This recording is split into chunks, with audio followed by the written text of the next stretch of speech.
how much salary to buy a condo as a single in Singapore. You know, in 2023, I did a video on this topic and it generated quite some views. But some rules and prices have changed and it's time for a 2026 update. But before that, let's talk about some reasons why some would buy a condo as a single. And I can give a few reasons. Number one, less people are getting married. And if you look at our statistics, marriages have been the lowest since the year of 2020. Okay. And the fact is that you cannot buy a public housing, a HDB flat, until you turn 35. This is the HDB housing rules, and that makes housing or real estate ownership a very difficult condition for singles. And number three, some people, they just prefer condo as a lifestyle choice because they do not like living in public housing because of the neighbors, the environment, and the lack of facilities. And the last reason is because these singles, they may be high-paying individuals with high income,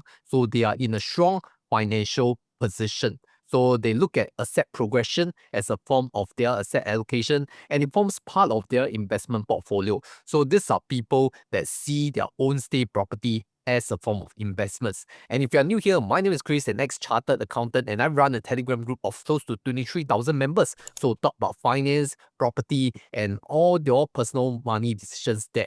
But when we talk about singles, condo buying, and property ownership, I think we need to understand some key rules first. And the first rule is that you can only take bank loan and not HDB loan. Okay, so that is the difference really. And let's talk about the difference between bank loan and HDB loan, because bank loan has a maximum tenor of 30 years, although you may extend it beyond 65 with a lower loan to value limit. So this is quite different from HDB loan. And the fact is that since you're already buying a private property, it is not the HDB, hence there's no HDB loan to talk about. You can only take the loan from the market, which is the bank loan. And if you think about it, for bank loans for private properties, they have something called the total debt servicing ratio, which is currently at 55%. And the TDSR is an important metric to measure how much of your gross monthly income that can go towards debt obligation, including home loan. That means if your monthly salary is around $10,000, the maximum payment that you could do is only $5,500, which is 55% of 10K. Now, there are also some down payment requirements for private property ownership, and that is 75% loan to value, or we call it LTV. Okay, that means you will need a 25% down payment, of which minimum 5% must be in cash, and the remaining 20% can be paid either via cash or CPF. So for your information, this LTV has been aligned between both private property and HDB. So now at the current 2026 level, both of the LTV is at 75%. But there's something that is very important, and that's called the variable income haircut. Because for self-employed individuals, income may be subjected to haircut, as the banks will only recognize 70% of the gross monthly income in order to calculate the loan eligibility. And I guess the reason is because as a self-employed or your own company business owner, the business really depends on you and it can fluctuate very widely. So banks are being more conservative, so they just take a 30% haircut. For example, a 10K gross salary, they will only take the 7K to be eligible for loan calculation. So let's move on to resale property market prices listing examples, because we are going to take a look at the current market in March 2026.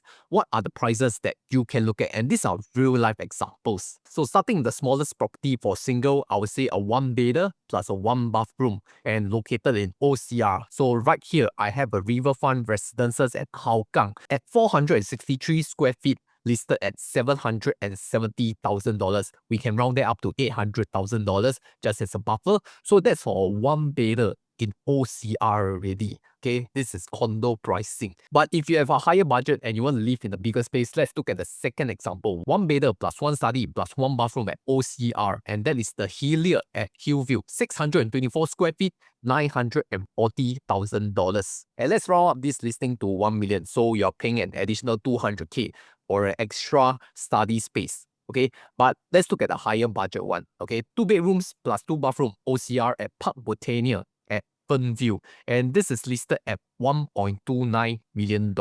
So we can round that up to $1.3 million.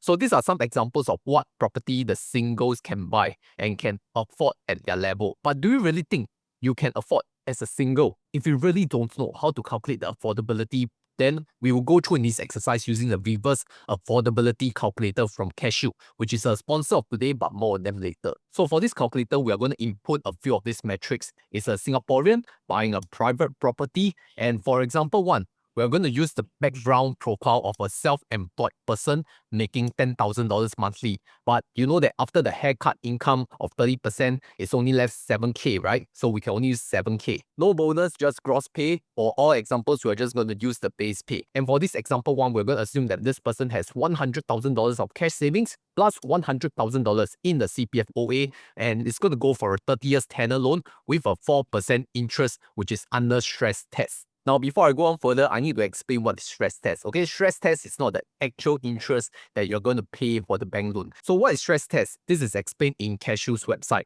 because when assessing your total debt servicing ratio, banks do not use your actual contracted mortgage rate. Instead, they apply a stress test rate, the higher of 4% per annum, or the loan's interest rates to the proposed mortgage. This ensures that your loan remains serviceable even if the interest rates rise significantly over the life of the loan. So in reality, the actual interest rate that you pay is much more favorable. For example, at Cashew, they will show you today's best rates transparently. Whether you are applying for a new home loan or refinancing your current home loan, I would highly recommend using Cashew because they can compare rates across multiple banks for you to choose. Cashew does not charge you additional fees, and they even have a best rate guarantee. For myself, I refinanced my HDB loan last year through Cashew, and it was a smooth process. They have a WhatsApp AI chatbot that you can use to either check the latest rates or ask questions on home loans. So do use my exclusive link to sign up for Cashew so you can start saving money on your home loans. In fact, for this video, I will use Cashew's calculator to show you the numbers so you can learn to calculate and check for yourself on the affordability. Okay, so coming back to our example one, property price 800K, we take the max loan of 75%, which is 600K. Monthly installment will be at 2.8K. So 25% down payment of 800K will be 200K. And then you have some additional costs like the stamp duty and legal fees, which comes up to around 22K. And if you add the total CPF plus the cash commitment, it sums up to 222K. Available cash plus CPF from the buyer is only 200K. So you will really need to save harder for a 22K shortfall. But you see, the main problem is not income, it is the down payment. Because if you look at the monthly income and the TDSR can cover the monthly mortgage, but if you look at the down payment, actually not enough. And in fact, if you use all your cash plus CPF for the down payment, you realize that you have no more savings anymore. You become asset rich but cash poor. Okay, that's not ideal. So for 800K at 7K gross income after the haircut, I think a bit tight. So I'm going to go to example 2. Let's say I increase my cash savings and my CPF savings by 50% each. So it will be 150K cash plus 150K CPF with the same context. And I'm going to buy this 800K property. Can I afford or not? Okay, so same numbers, max loan amount 600K, monthly installment 2.8K. Can cover enough? Okay, so using the same calculator, 25% down payment of 800K is 200K. Additional costs like stamp duty and legal fees 22K. Total CPF and cash component 222K. Your available cash plus CPF savings is 300K. So it's definitely enough to cover the down payment plus the fees, which is very good news. And then you realize that at the same 7K gross income level, it is enough to cover the monthly mortgage. So really, does it mean that at 7K gross monthly income and you have 300K of CPF plus cash savings, you can afford a condo? Okay, by the math, yes, you can. But is it really worth it or not? That one is another matter. We move on to example 3. And this is going to be a very wild calculation because we are going to take the larger quantum of the 2-bed, 2-bath example at OCR, priced at $1.3 million. Now you see the max loan at 75% will be 975K, and the monthly installment at 4% stress test will be $4,655. And if you reverse calculate the income needed before TDSR, you take 4,655 divided by 55%, you just need $8,463, which rounds up to $9,000 for a safe calculation. But having a 9K gross income is just one part of the equation. That is just to fulfill the monthly mortgage only. Okay, can you even afford the down payment or not? We move on to another calculator, and that is the affordability calculator. For this 1.3M property, you will realize that at an income $8,463 with 0 cash and 0 CPF, 4% interest, your down payment plus fees needed will be 365K. So you see, the difficulty is never the income. At around 8 to 9K of income can afford you the monthly mortgage of a condo. But you realize, the down payment, 365k, close to 400k. Where got enough? Where are you going to come up with this money as a single in your late 20s or early 30s? So based on these three examples and rough calculations, here are the numbers you can use as a guide. I use AI to generate a summary table, which you can refer to. Okay, this is just a guideline. This is not a hard and fast rule.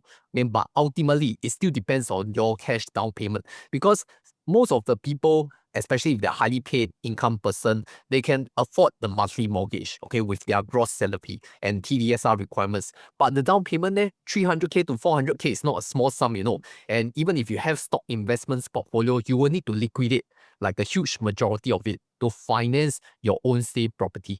And that means your pure liquid portfolio is gone, right? You're asset rich but cash poor. So what can we really learn from this exercise is that down payment will depend on your cash savings level or your current financial liquid portfolio, while the mortgage depends mainly on your gross salary and subject to TDSR and stress tests. So most people, if they're high income enough, they usually don't have a problem with the TDSR and the monthly mortgage, but they may have a problem of the down payment if they are not hardcore savers. Okay, so if you really like such finance related to property videos, go and comment property plus one. And remember to use my link to sign up for Cashew account so you can look for the best interest rates for the home loan, whether for refinance or new loan, or you just want to just calculate all these calculations. So what do you think? Can a single really afford a condo at around 8 to 9k salary, provided they can make the down payment? But remember the outcome, that it is still a sacrifice and a transfer of assets. Like if you have invested in stocks or other assets, you now need to liquidate majority of it just to finance your own stay property. Whether it's a good or bad decision, I cannot comment. Some people really need the space, the private space, for them to really excel in their careers and earn a higher income. And some use it as a motivation to build their financial wealth and for long-term retirement. So there's no right or wrong. It really depends on your life priorities. And getting a private property is definitely a lifestyle choice over renting. So if you really enjoy such discussions, I'm very sure you'll enjoy this property versus stocks debate that I made in this video. Then you can watch it right here.